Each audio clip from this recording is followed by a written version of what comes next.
নমস্কার দর্শকবিন্দু, আপনাদের জন্য আজকে একটা স্পেশাল আপডেট নিয়ে আসলাম। আপনারা দেখতে পাচ্ছেন ন্যাশনাল হাইওয়ে ড্রেনে অনেক আবর্জনা হয়েছে, এসব পরিষ্কার করা হচ্ছে না। আপনারা দেখতে পাচ্ছেন এত আবর্জনা হয়েছে, তার জন্য জল যেতে পারছে না, এত নোংরা গন্ধ।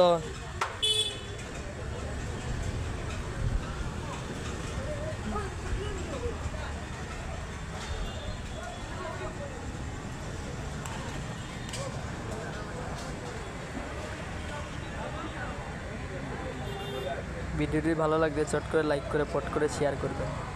এত আবর্জনার সৃষ্টি হয়েছে এখানে, মিউনিসিপ্যালিটি এইসব কাজে মনোযোগ দিচ্ছে না, কাজ মনোযোগ সহকারে করছে না মিউনিসিপ্যালিটি।